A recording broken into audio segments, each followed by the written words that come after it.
Baiklah, Assalamualaikum warahmatullahi wabarakatuh. Yang terhormat dosen pengampu mata kuliah Artificial Neural Network, Bapak Novalio Darata, STM SC PhD. Perkenalkan, nama saya Kenia Nurma Febria dengan NPMG 1A023004. Dan di video kali ini, saya akan membuat presentasi mengenai neuron model dan juga network architectures pada mata kuliah Artificial Neural Network. Nah, di sesi ini kita akan belajar bersama-sama mulai dari apa itu Artificial Neural Network, lalu masuk ke model neuron tunggal, fungsi aktivasi, interpretasi geometris bias, dan juga arsitektur jaringan. Setelah itu, saya akan langsung membahas jawaban dari lembar kerja mahasiswa pada bagian A. Nah, tanpa berlama-lama, let's get started. Tapi, sebelum masuk ke slide, mari kita mulai dari pertanyaan yang sangat sederhana, yaitu bagaimana otak kita bisa mengenali wajah dalam sepersekian detik atau membedakan suara teman di tengah keramaian. Jawabannya adalah ada pada neuron biologis. Nah, otak kita memiliki sekitar 86 miliar neuron yang saling terhubung. Nah, setiap neuron itu menerima sinyal melalui dendrit, memprosesnya di sel body atau soma, lalu meneruskannya ke neuron lain melalui akson di titik yang disebut sinapsis. Nah, ANN atau Artificial Neural Network itu mengadopsi persis prinsip ini ke dalam komputasi. Kita buat neuron buatan, kita susun menjadi jaringan, dan sistem itu bisa belajar mengenali pola serta membuat prediksi. Itulah esensi dari ANN yang terinspirasi dari kecerdasan alam diwujudkan dalam model matematika. Nah, agenda pada presentasi kali ini ada dua, yaitu penjelasan materi mencakup model neuron tunggal, fungsi transfer, interpretasi geometris bias, dan arsitektur jaringan. Untuk selanjutnya adalah jawaban tugas, khususnya lembar kerja bagian A. Nah, pada slide ini itu adalah jantung dari seluruh materi kita, yaitu model neuron buatan tunggal. Bisa kita lihat di sini, ini merupakan neuron yang telah di-zoom. Kita mulai dari diagram ini. Ketika lingkaran berwarna kuning ini di-zoom, maka akan ada proses ini, yaitu kita mulai dari P atau input yang merupakan data mentah yang masuk. Bisa berupa angka, piksel gambar, atau nilai sensor. Input ini kemudian dikalikan oleh bobotnya atau W atau weight. Nah, disinilah neuron bisa menilai seberapa penting input tersebut. Weight yang besar berarti input itu sangat berpengaruh, namun weight yang kecil atau negatif itu berarti input bisa menghambat aktivasi neuron. Kemudian, dijumlahkan lalu kita tambahkan dengan bias atau B, yang mana bias adalah nilai konstan yang memungkinkan neuron untuk fleksibel. Kita akan bahas mengenai bias ini pada slide selanjutnya. Hasil penjumlahan tadi itu disebut dengan net input yang dirumuskan sebagai berikut, yaitu weight dikali dengan P ditambah B. Nah, net input itu kemudian dilempar ke fungsi transfer atau activation function atau F.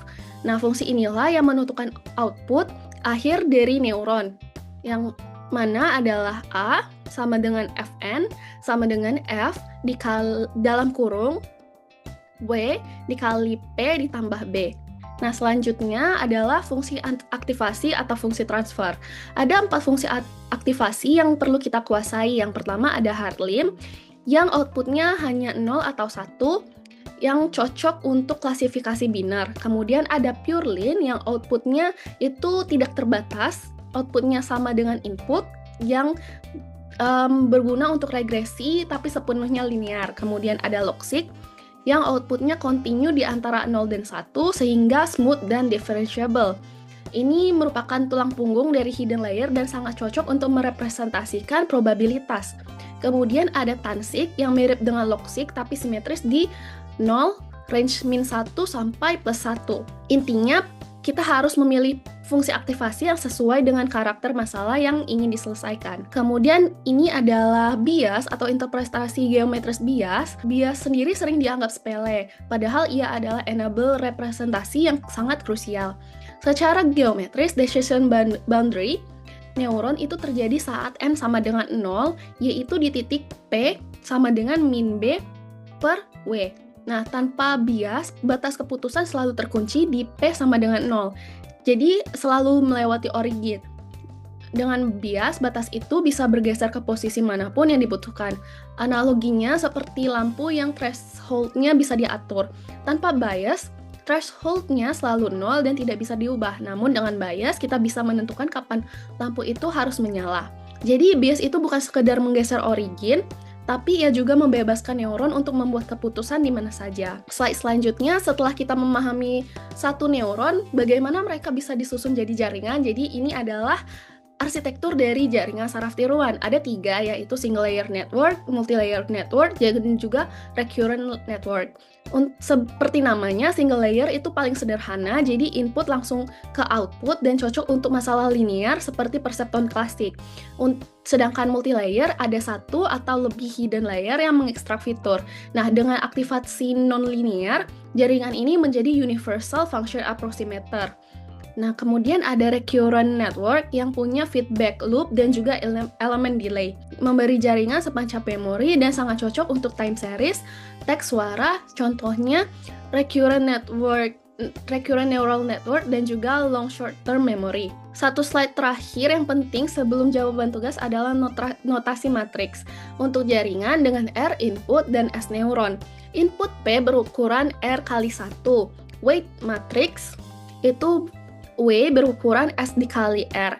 Nah, bias atau B, net input atau N, dan output itu masing-masing S kali 1. Persamaan layer A sama dengan F dalam kurung W dikali P ditambah B. Nah, dimensi-dimensi ini konsisten dan logis, dan akan kita pakai langsung di perhitungan soal berikutnya. Nah, baiklah, selanjutnya akan dibahas lembar kerja mahasiswa. Untuk soal yang pertama, kita meminta untuk melabeli diagram neuron. Nah, jawabannya A adalah weight, B adalah bias, C adalah net input, dan juga D adalah transfer function, dan E adalah output A. Pertanyaan yang pertama yaitu menanyakan interaksi ketiga parameter utama neuron. Ada weight yang menentukan seberapa besar kontribusi sebuah input, nilai positif mendorong ke aktivasi, sedangkan negatif menghambat. Kemudian ada bias yang merupakan konstanta yang menggeser posisi decision boundary, yang memungkinkan neuron tidak harus melewati titik origin. Kemudian ada transfer function yang menentukan bentuk respon output dari input yang masuk. Nah, ketiganya bekerja berurutan dan tidak bisa dipisahkan. Weight dan bias itu menentukan di mana batas keputusannya, transfer function menentukan bagaimana bentuk responnya. Kemudian masuk ke pertanyaan yang kedua, yaitu menanyakan mengapa aktivasi non-linear seperti logic diperlukan di arsitektur multilayer.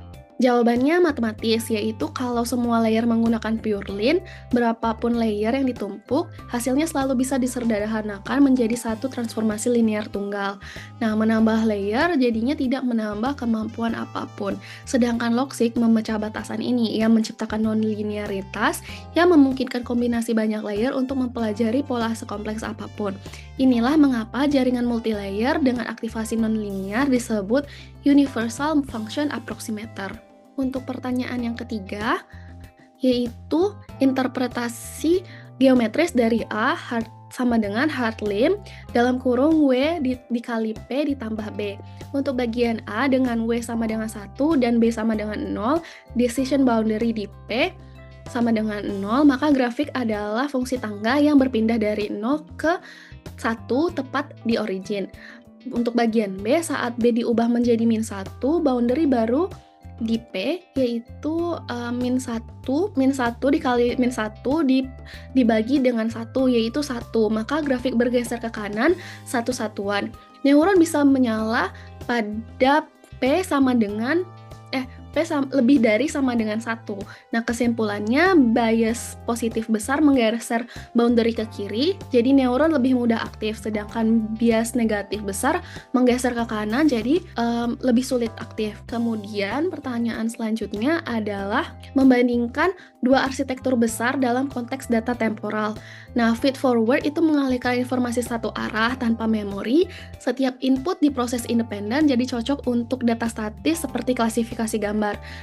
Sedangkan recurrent memiliki feedback loop dan elemen delay. Nah, output waktu menjadi output di T+1, memberi jaringan memori konteks untuk data time series seperti harga saham atau teks. Nah, ketergantungan temporal ini sangat penting dan recurrent network itu menangkapnya secara alami tanpa rekayasa fitur manual. Untuk pertanyaan yang terakhir, yaitu mengevaluasi apakah Purelin tepat untuk memprediksi probabilitas curah hujan. Jawabannya adalah tidak tepat sama sekali karena Purelin bisa menghasilkan output negatif atau lebih dari satu yang tidak valid sebagai probabilitas atau prediksi. Sedangkan fungsi yang sangat tepat untuk masalah prediksi probabilitas curah hujan ini contohnya adalah logseq dengan range outputnya itu 0 atau 1, jadi selalu valid untuk probabilitas. Jadi itulah tadi jawaban saya terhadap pertanyaan-pertanyaan dari lembar kerja mahasiswa. Tidak terasa sudah di penghujung presentasi, mungkin akan saya tutup. Dan terima kasih atas perhatiannya. Wabillahi taufik wal hidayah. Wassalamualaikum warahmatullahi wabarakatuh.